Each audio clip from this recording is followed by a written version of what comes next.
नमस्कार दोस्तों, आप सभी का स्वागत है टारगेट विद नीतीश में। आशा करता हूं कि आप सभी अच्छे होंगे और कोरोना महामारी के बीच सजग और सतर्क होंगे। आज के इस एपिसोड में हम BPSC previous year question papers में पॉलिटी से पूछे गए प्रश्नों को विस्तार से हल करेंगे। जैसा कि आप जानते हैं कि पॉलिटी पर आधारित एक सीरीज चल रहा है, उसका ये 7वां भाग है। इन प्रश्नों की व्याख्या जब की जाएगी तो इस बात का पूरा ख्याल रखा जाएगा कि प्रत्येक प्रश्न को आपको ऐसे तरीके से बताया जाए कि उसमें आपके 2-4 प्रश्न और तैयार हो जाए। तो आइए शुरू करते हैं आज का ये महत्वपूर्ण भाग। मेरा नाम है नीतीश कुमार। पहला प्रश्न है, निम्नलिखित में से कहां विधान परिषद है? ऑप्शन ए है केरल, ऑप्शन बी है हिमाचल प्रदेश, ऑप्शन सी है दिल्ली, ऑप्शन डी है बिहार और ऑप्शन ई है इनमें से कोई नहीं या इनमें से एक से अधिक। भारतीय संविधान का आर्टिकल 168 के अनुसार वर्तमान में बिहार, महाराष्ट्र, कर्नाटक, उत्तर प्रदेश, आंध्र प्रदेश एवं तेलंगाना ऐसे राज्य हैं जहां विधानसभा के साथ साथ विधान परिषदें भी हैं। दूसरे शब्दों में अगर कहें तो वहां 2 सदन है राज्य स्तर पे, एक विधानसभा और एक विधान परिषद। जम्मू कश्मीर का निर्माण आप जानते हैं कि 2019 में जम्मू कश्मीर को जो है केंद्र शासित प्रदेश के रूप में कन्वर्ट कर दिया गया। तो इसके कारण जो है वहां जो विधान परिषद थी वह अब नहीं रही और वहां केवल जो है विधानसभा रहा। तो इसके कारण वर्तमान में केवल जो है 6 राज्य ऐसे हैं जहां विधान परिषदें हैं, यानी कि 2 सदन हैं, विधानसभा और विधान परिषद।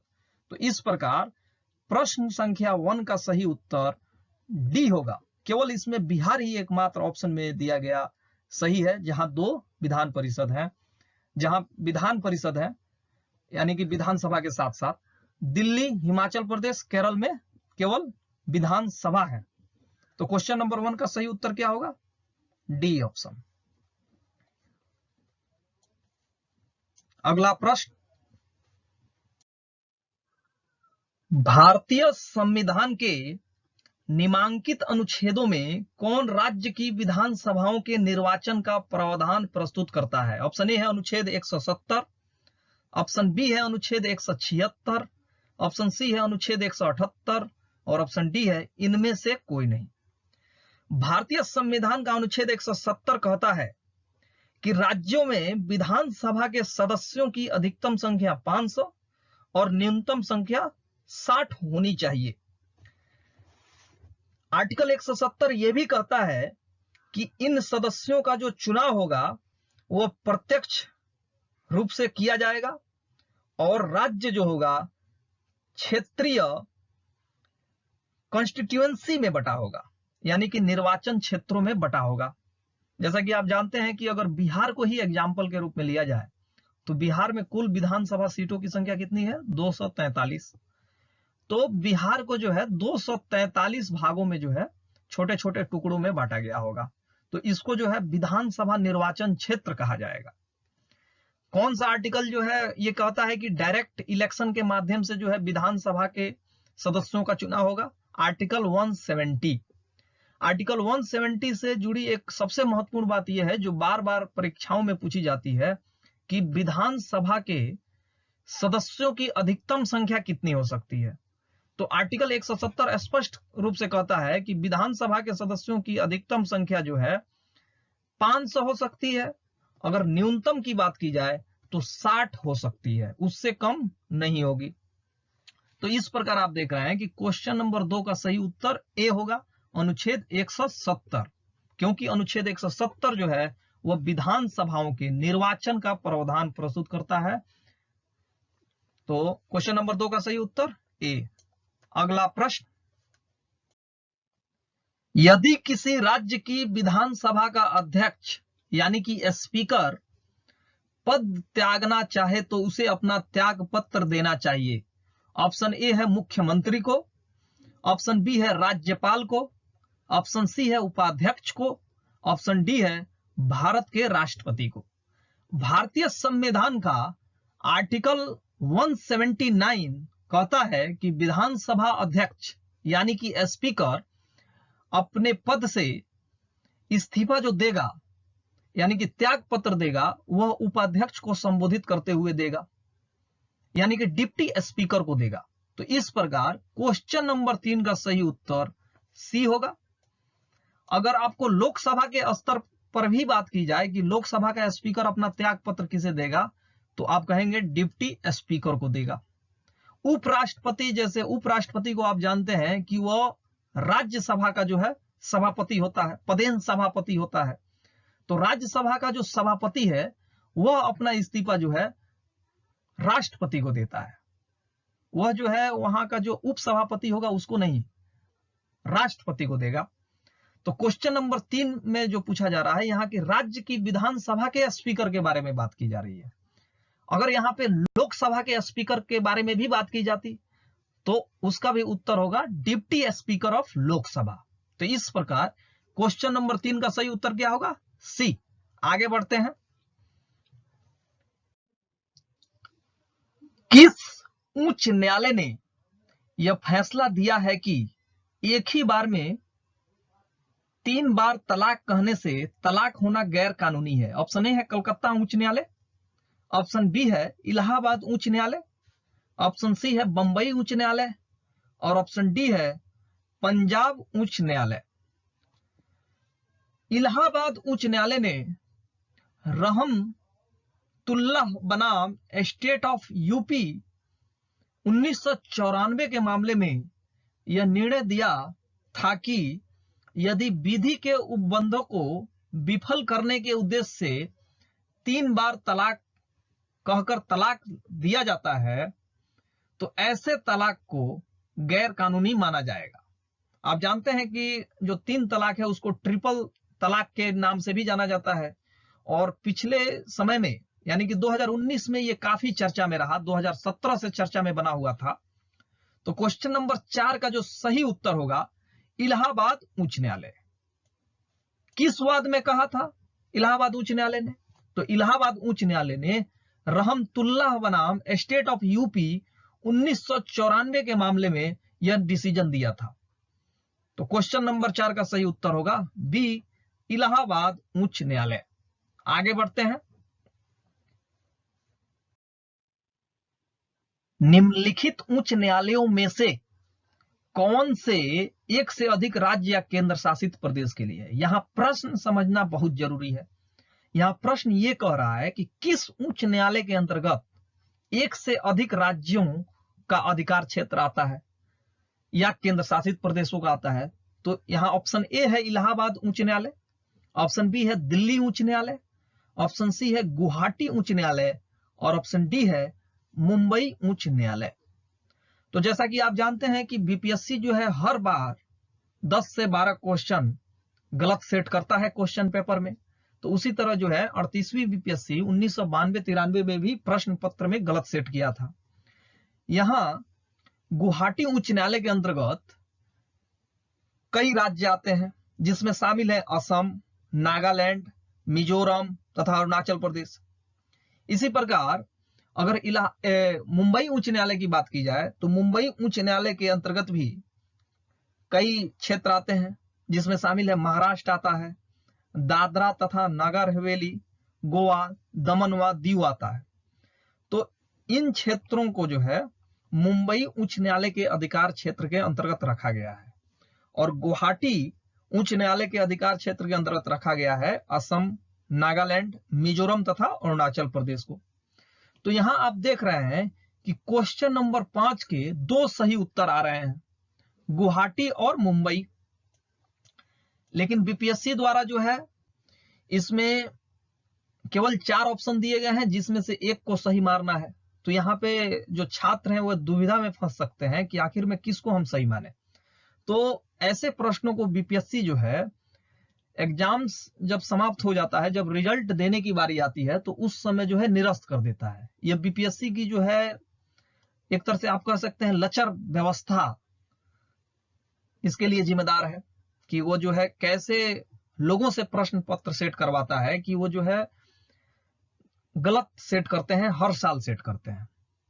इसके अलावा अगर बात की जाए तो आपको यह भी याद रखना चाहिए कि दिल्ली एकमात्र ऐसा केंद्र शासित प्रदेश है जिसके पास अपना उच्च न्यायालय है, और 6 केंद्र शासित प्रदेश विभिन्न राज्यों के उच्च न्यायालय के अंतर्गत आते हैं। 6 उच्च न्यायालय ऐसे हैं जैसे इलाहाबाद, बॉम्बे, गुवाहाटी, मध्य प्रदेश व राजस्थान, जिनकी एक अस्थायी खंडपीठ है। खंडपीठ का मतलब यह हुआ कि जैसे उदाहरण के रूप में लें, इलाहाबाद उच्च न्यायालय का खंडपीठ लखनऊ में स्थित है। इलाहाबाद उच्च न्यायालय का हेडक्वार्टर मान लीजिए आपका इलाहाबाद में है, सिटी में है, तो उसका एक खंडपीठ जो है लखनऊ में स्थापित किया गया है। अर्थात वहां पे भी कुछ न्यायाधीश बैठेंगे, वे भी मामलों को जो है सुनेंगे, उनके पास भी मामले लाए जा सकते हैं। तो क्वेश्चन नंबर 5 का सही उत्तर 2 आ रहा है, सी और डी, क्योंकि गुवाहाटी उच्च न्यायालय के अधिकार क्षेत्र में भी 1 से अधिक राज्य आते हैं और मुंबई उच्च न्यायालय के अंतर्गत भी 1 से अधिक राज्य आते हैं। तो आगे बढ़ते हैं।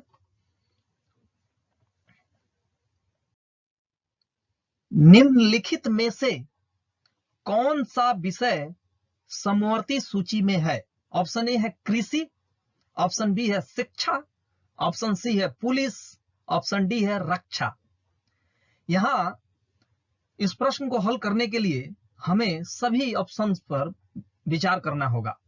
रक्षा जो क्षेत्र है ये केंद्र सरकार के अंतर्गत आता है, यानी कि केंद्रीय सूची का विषय है। पुलिस और कृषि जो है ये जो है राज्य सूची का विषय है और राज्य सरकार इस पे काम करती है।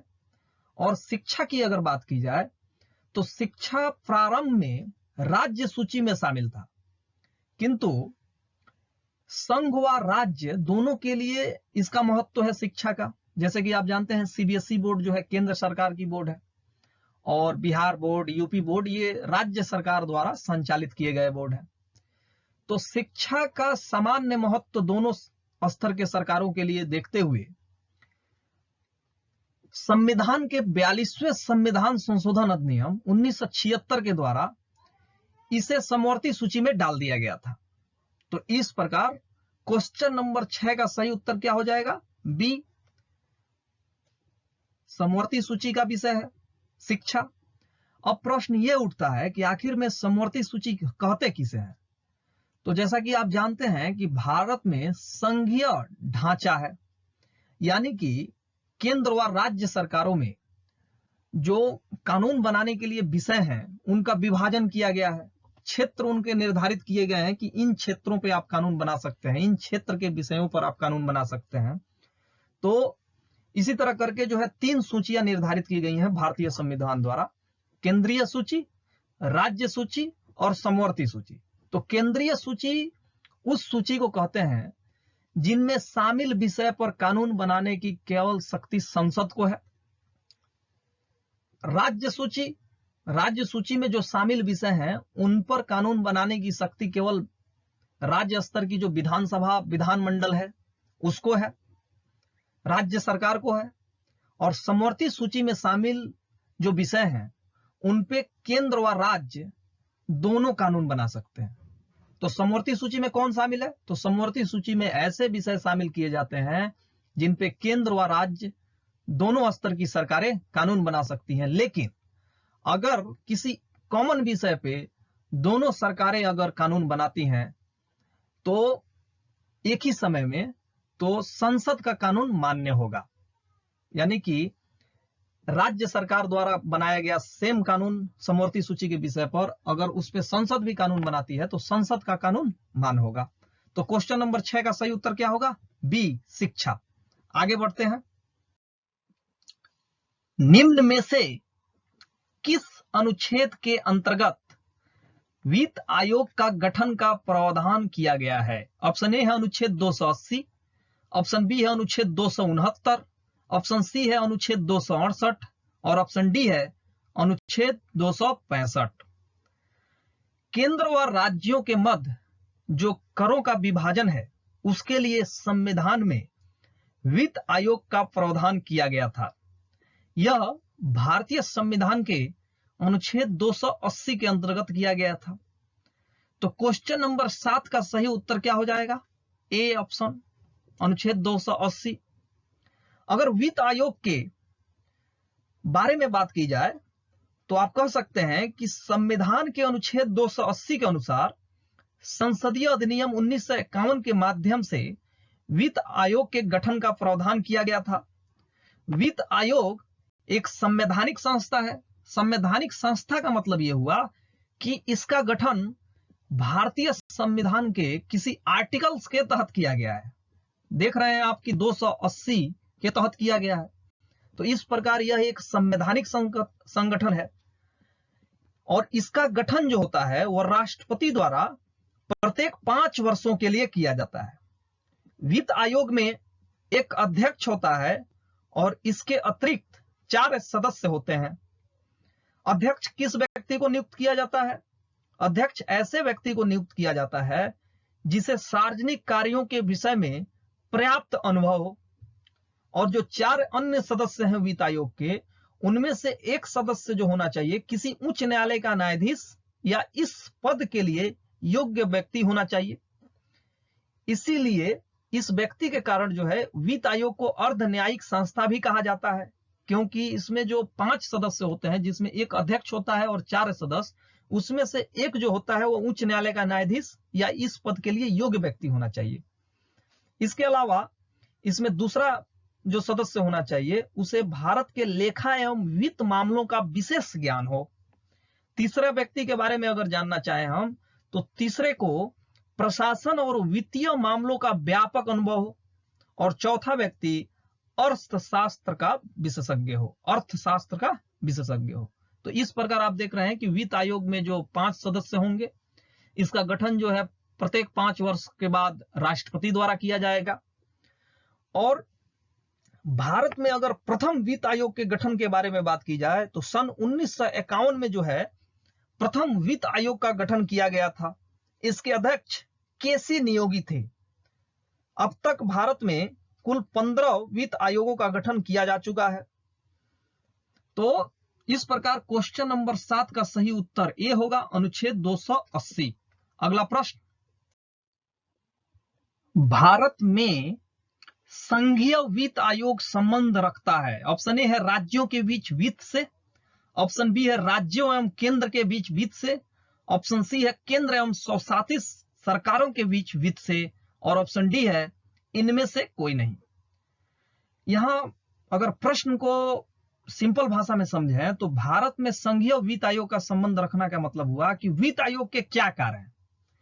तो जो वित्त आयोग है उसका गठन जो है आर्टिकल 280 के तहत किया जाता है और इसका जो काम है वह संघ एवं राज्यों के मध्य, यानी कि केंद्र एवं राज्यों के मध्य, यहां संघ को केंद्र कहा गया है, के बीच करों का विभाजन करना है, यानी कि वित्त का विभाजन करना है। तो इस प्रकार क्वेश्चन नंबर 8 का सही उत्तर क्या हो जाएगा? राज्यों एवं केंद्र के बीच वित्त से। तो क्वेश्चन नंबर 8 का सही उत्तर बी। इसके अलावा अगर वित्त आयोग के और कार्यों के बारे में बात की जाए तो इसके कार्य हैं केंद्र व राज्यों के बीच जो कर आ रहे हैं उनका वितरण कैसे करना है, इसके बारे में यह सुझाव देता है। इसके अलावा भारत की संचित निधि में जो राज्यों के राजस्व में सहायता अनुदान कैसे विनियमित करना है, भारत के संचित निधि से राज्यों के पास वित्त को कैसे पहुंचाना है, कितना देना है, इसके बारे में भी यह सिफारिश करता है। राज्य वित्त आयोग द्वारा दी गई सिफारिशों के आधार पर राज्य में नगर पालिकाओं और पंचायती राज व्यवस्थाओं की कैसे जो है पैसा देना है राज्य की संचित निधि के, उसके लिए उपाय बताता है। तो इस प्रकार आप देख रहे हैं कि भारत में जो वित्त आयोग है उसके बहुत से कार्य हैं और राज्य स्तर पे अगर कभी आपसे प्रश्न पूछा जाए कि जो नगर पालिकाएं हैं राज्य स्तर पे और पंचायती राज व्यवस्था, उनको जो है कहां से पैसा मिलता है, तो आप कहेंगे कि राज्य के संचित निधि से उनको पैसा मिलता है और राज्य के वित्त आयोग सिफारिश करता है इसके बारे में। और राज्य वित्त आयोग जो है उसको उपाय कौन सुझाता है, तो राज्य वित्त आयोग को सुझाता है संघीय वित्त आयोग। तो इस प्रकार क्वेश्चन नंबर 8 का सही उत्तर बी होगा, राज्यों एवं केंद्र के बीच वित्त से। आगे बढ़ते हैं। योजना आयोग की स्थापना कब हुई थी? ऑप्शन ए है 10 मार्च 1950, ऑप्शन बी है 15 मार्च 1950, ऑप्शन सी है 16 मार्च 1950 और ऑप्शन डी है 20 मार्च 1950। भारत में वित्त आयोग के विपरीत योजना आयोग एक संवैधानिक संस्था नहीं था। इसका संविधान में कहीं उल्लेख नहीं मिलता है। इसका गठन केंद्रीय मंत्रिमंडल के एक संकल्प द्वारा 15 मार्च 1950 को किया गया था। प्रधानमंत्री को इसका पदेन अध्यक्ष माना जाता है। इसका मुख्य कार्य केंद्र की पंचवर्षीय योजना तथा राज्यों की वार्षिक योजनाओं के संबंध में सलाह देना था। 1 जनवरी 2015 से इसके स्थान पर नीति आयोग का गठन कर दिया गया और नीति आयोग की जो संरचना है उसमें अध्यक्ष जो है प्रधानमंत्री है वर्तमान में। योजना आयोग वर्तमान में अस्तित्व में नहीं है, इसलिए मैं जो है नीति आयोग के बारे में बात कर रहा हूं, क्योंकि योजना आयोग के जगह पर वर्तमान में क्या है? नीति आयोग। तो नीति आयोग का अध्यक्ष कौन होता है? प्रधानमंत्री होता है। और योजना आयोग में गवर्निंग काउंसिल होती है एक, जिसमें सभी राज्यों के मुख्यमंत्री और संघ राज्य क्षेत्रों के उपराज्यपाल शामिल होते हैं। किन संघ राज्य क्षेत्रों के उपराज्यपाल शामिल होंगे? जिन केंद्र शासित प्रदेशों में विधानसभा है। इसके अलावा विशेष आमंत्रित सदस्य भी इसमें बुलाए जाते हैं जो प्रधानमंत्री द्वारा नामित होते हैं। नीति आयोग में एक उपाध्यक्ष होता है जिसकी नियुक्ति प्रधानमंत्री द्वारा की जाती है और एक सदस्य जो है वह पूर्णकालीन होता है और कुछ अंशकालीन सदस्य होते हैं। और केंद्रीय मंत्रिपरिषद के 4 सदस्य जो है प्रधानमंत्री द्वारा नामित होते हैं जो नीति आयोग के पदेन सभापति होते हैं। नीति आयोग की अगर फुल फॉर्म की बात की जाए तो इसका फुल फॉर्म होगा national institution for transforming India. तो ये रहा नीति आयोग का फुल फॉर्म। अगर आपसे प्रश्न पूछा जाए कि नीति आयोग का जो है जो उपाध्यक्ष होता है उसकी नियुक्ति कौन करता है, तो आप बताएंगे प्रधानमंत्री। और यहां प्रश्न क्या था? योजना आयोग की स्थापना कब हुई थी? तो योजना आयोग की स्थापना 15 मार्च 1950 को हुई थी, जिसको 1 जनवरी 2015 को समाप्त कर दिया गया और इसके जगह पर नीति आयोग का गठन किया गया। नीति आयोग का फुल फॉर्म है national institution for transforming India. तो क्वेश्चन नंबर 9 का सही उत्तर होगा बी। अगला प्रश्न, भारत के विभिन्न राजनीतिक दलों को राष्ट्रीय या क्षेत्रीय दल का दर्जा देने का अधिकार किसको है? ऑप्शन ए है संसद, ऑप्शन बी है राष्ट्रपति, ऑप्शन सी है चुनाव आयोग और ऑप्शन डी है सर्वोच्च न्यायालय। भारत में आप जानते हैं कि विभिन्न राजनीतिक दल हैं। कुछ राजनीतिक दल क्षेत्रीय हैं तो कुछ राष्ट्रीय हैं। तो किस राजनीतिक दल को राष्ट्रीय दल का दर्जा दिया जाएगा और किस राजनीतिक दल को क्षेत्रीय दल का दर्जा दिया जाएगा, उसके लिए भारतीय संविधान में कुछ क्राइटेरिया निर्धारित की गई है और उन क्राइटेरिया के आधार पर जो है भारत का चुनाव आयोग परखता है इन राजनीतिक दलों को और उसी के आधार पर जो है उन्हीं मानदंडों के आधार पर वह किसी पार्टी को राष्ट्रीय दल का दर्जा देता है तो किसी को क्षेत्रीय दल का दर्जा। जो लोग उसको राष्ट्रीय जो मानदंड निर्धारित किए गए हैं राष्ट्रीय दल होने का उसको पूरा करते हैं उनको राष्ट्रीय राजनीतिक दल का दर्जा दिया जाता है और जो लोग जो है क्षेत्रीय मानदंड यानी कि क्षेत्रीय राजनीतिक दल प्राप्त होने के लिए दर्जा प्राप्त करने के लिए जो मानदंड निर्धारित किए गए हैं उसको जो फुलफिल करते हैं उनको क्षेत्रीय दल का दर्जा प्राप्त मिलता है या दिया जाता है। तो इस प्रकार क्वेश्चन नंबर 10 का सही उत्तर सी होगा। अगला प्रश्न, निम्न में से किस वर्ष सरकारिया आयोग जिसे केंद्र राज्य संबंधों में परिवर्तन की संस्तुति का अधिकार दिया गया था ने अपना प्रतिवेदन जमा किया था? ऑप्शन ए है 1983 ईस्वी, ऑप्शन बी है 1984 ईस्वी, ऑप्शन सी है 1985 ईस्वी, ऑप्शन डी है 1987 ईस्वी और ऑप्शन ई है इनमें से कोई नहीं या इनमें से एक से अधिक। सरकारिया आयोग जो है इसका गठन केंद्र और राज्य के बीच जो संबंध हैं उनको कैसे सुधारा जा सकता है, उसको जो है कैसे बेहतर किया जा सकता है, इसके बारे में सिफारिश देने के लिए इसको गठित किया गया था। इस आयोग ने जो है अपना जो प्रतिवेदन है यानी कि रिपोर्ट इस विषय पे कि केंद्र राज्य संबंधों के कैसे सुधारा जा सकता है, इस विषय पर जो रिपोर्ट अपना ये प्रस्तुत किया वह 27 अक्टूबर 1987 को जो है आधिकारिक तौर पर अपना रिपोर्ट जमा किया था। और इसकी स्थापना कब हुई थी? वर्ष 1983 में केंद्र सरकार ने सर्वोच्च न्यायालय के सेवानिवृत्त न्यायाधीश RS सरकारिया की अध्यक्षता में एक 3 सदस्यीय आयोग का गठन किया था। तो सरकारिया आयोग के बारे में अगर पूछा जाए कि किससे संबंधित है तो आप बोलेंगे केंद्र राज्य संबंधों से संबंधित है। अगर पूछा जाए कि सरकारिया आयोग का गठन कब हुआ था तो इसका गठन जो है 1983 में हुआ था। किसके प्रधानमंत्रित्व काल में हुआ था? तो इंदिरा गांधी, आप जानते हैं कि 31 अक्टूबर 1984 को जो है इंदिरा गांधी की हत्या की गई थी और 1983 में जो प्रधानमंत्री भारत का था वह कौन था? इंदिरा गांधी थी। तो इंदिरा गांधी के समय जो है सरकारिया आयोग का गठन किया गया था। अगर पूछा जाए कि सरकारिया आयोग ने अपना रिपोर्ट किसके समय में प्रस्तुत किया तो 1987 में जो है भारत के प्रधानमंत्री राजीव गांधी थे। तो राजीव गांधी के समय जो है सरकारिया आयोग ने अपना रिपोर्ट प्रस्तुत किया।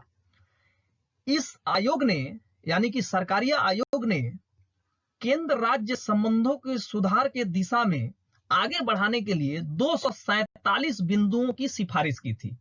यानी कि 247 ऐसे बिंदु बताए गए थे जिस पर काम करके केंद्र राज्य संबंधों को बेहतर किया जा सकता है। तो इस प्रकार यहां प्रस्तुत रिपोर्ट देने की बात की जा रही है ना, तो इस प्रकार क्वेश्चन नंबर 11 का सही उत्तर डी होगा 1987, क्योंकि 1987 में सरकारिया आयोग ने अपना रिपोर्ट सबमिट किया था। अगला प्रश्न, पंचायत का चुनाव कराने हेतु निर्णय किसके द्वारा लिया जाता है? ऑप्शन ए है केंद्र सरकार, ऑप्शन बी है राज्य सरकार, ऑप्शन सी है जिला न्यायाधीश और ऑप्शन डी है चुनाव आयोग।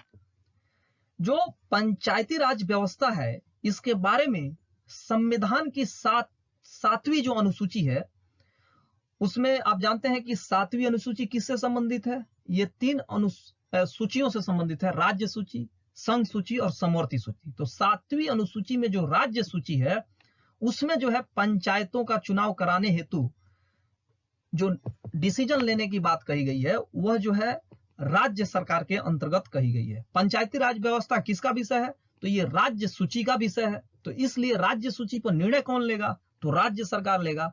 और आपको बता दें कि भारतीय संविधान का अनुच्छेद 40 में जो है कहा गया था कि पंचायतों के संबंध में राज्य सरकारें कानून बनाएंगी। यानी कि 40 आर्टिकल जो 40 है नीति निर्देशक सिद्धांतों का, नीति निर्देशक सिद्धांत कहां से कहां तक है? आर्टिकल 36 से लेकर 51 तक है। भारतीय संविधान के भाग 4 में जो है नीति निर्देशक का प्रावधान किया गया है। तो नीति निर्देशक सिद्धांतों में आर्टिकल जो 40 है वह जो है पंचायतों के संबंध में राज्यों को कानून बनाने का अधिकार देता है। इस प्रकार पंचायत राज्य सरकार का विषय है। इसके कारण इसके गठन तथा चुनाव कराने का अधिकार भी किसको है? राज्य सरकार को है। इस प्रकार क्वेश्चन नंबर 12 का सही उत्तर बी होगा, राज्य सरकार। अगला प्रश्न, पंचायती राज विषय है। ऑप्शन ए है समवर्ती सूची का, ऑप्शन बी है केंद्र की सूची का, ऑप्शन सी है राज्य सूची का और ऑप्शन डी है शेषाधिकारों की सूची का। तो यहां जो पंचायती राज व्यवस्था के बारे में हम लोग अभी क्वेश्चन नंबर 12 में जो है डिस्कस कर चुके हैं कि पंचायती राज व्यवस्था जो है वो राज्य सूची का विषय है। इसका उल्लेख जो है भारतीय संविधान के 7वीं अनुसूची में किया गया है, जो उसमें राज्य सूची उल्लेख किया गया है। उसमें जो है पंचायती राज विषय जो है वो राज्य सरकार के अंतर्गत रखा गया है, यानी कि राज्य सूची में रखा गया है। तो इस प्रकार क्वेश्चन नंबर 13 का सही उत्तर हो जाएगा राज्य सूची का। ऑप्शन नंबर सी सही उत्तर होगा। अगला प्रश्न, भारतीय संविधान का कौन सा अनुच्छेद राज्य की सरकारों को ग्राम पंचायतों को संगठित करने का निर्देश देता है। ऑप्शन ए है आर्टिकल 32, ऑप्शन बी है आर्टिकल 40, ऑप्शन सी है आर्टिकल 48 और ऑप्शन डी है आर्टिकल 51। हम लोग पिछले क्वेश्चंस में ये पढ़ चुके हैं कि भारतीय संविधान का जो नीति निर्देशक सिद्धांत है भाग 4 में, जिसका उल्लेख आर्टिकल 36 से लेकर 51 तक किया गया है, उसमें जो आर्टिकल 40 है वह राज्य सरकारों को जो है पंचायती राज व्यवस्थाओं को संगठित करने का निर्देश देता है। तो इस प्रकार क्वेश्चन नंबर 14 का सही उत्तर बी होगा। अगला प्रश्न, सरकार की पंचायती राज व्यवस्था की प्रमुख विशेषताएं क्या हैं? ऑप्शन ए है इनमें सरकार की 3 श्रेणियां होती हैं, ऑप्शन बी है इसका लक्ष्य गांवों को सामाजिक एवं आर्थिक न्याय प्रदान करना है, ऑप्शन सी है जिला परिषद में इसके सदस्य के रूप में सांसद होते हैं और ऑप्शन डी है इनमें से सभी सही है। आप जानते हैं कि भारत में पंचायती राज व्यवस्था का जो गठन करने का सिफारिश किया गया था वह बलवंत राय मेहता समिति जो 1957 में गठित हुआ था उसके द्वारा किया गया था। बलवंत राय मेहता समिति ने लोकतांत्रिक विकेंद्रीकरण एवं सामुदायिक विकास कार्यक्रम को सफल बनाने हेतु पंचायती राज व्यवस्थाओं को शीघ्र प्रारंभ करने की सिफारिश की थी। बलवंत राय मेहता ने पंचायतों को त्रिस्तरीय संरचना का होना चाहिए ऐसा कहा था। इसमें शामिल थे ग्राम स्तर पर ग्राम पंचायत, मध्यवर्ती स्तर पर ब्लॉक पंचायत जिसको पंचायत समिति के नाम से भी जाना जाता है, और उच्चतम स्तर पर जिला परिषद, माने पंचायती राज व्यवस्था का जो सबसे ऊपर का लेवल है उसको जिला परिषद के नाम से जाना जाता है।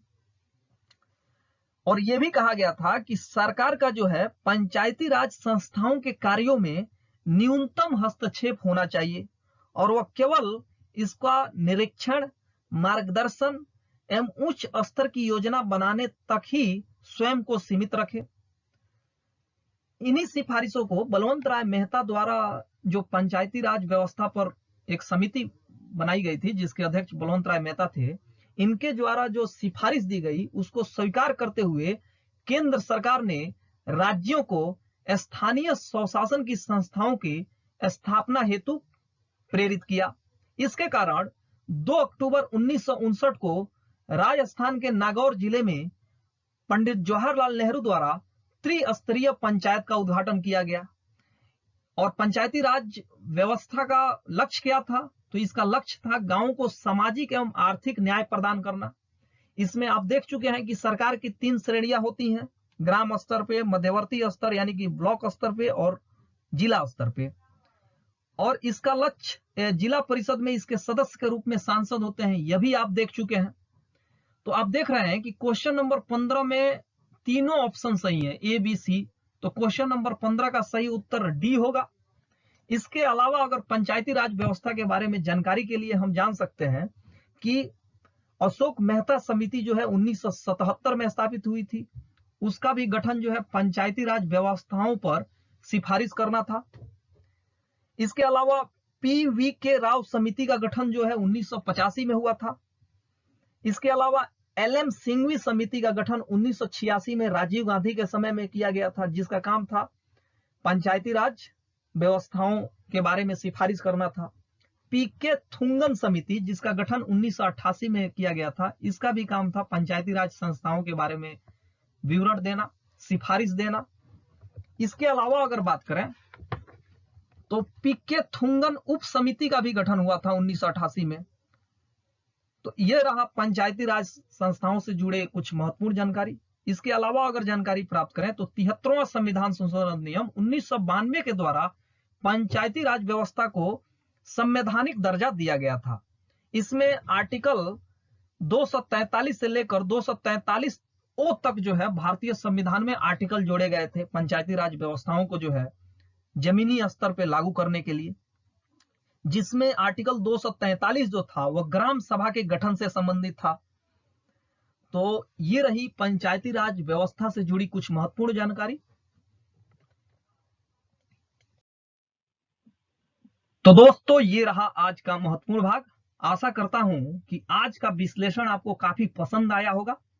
अगर आप चाहते हैं कि इसी तरह का विश्लेषण आपके सामने हर विषय का लाया जाए तो आप कमेंट सेक्शन के माध्यम से हमें बता सकते हैं। आपके किसी भी डिमांड को जरूर पूरा किया जाएगा। हो सकता है कि उसमें विलंब हो, लेकिन पूरा जरूर किया जाएगा।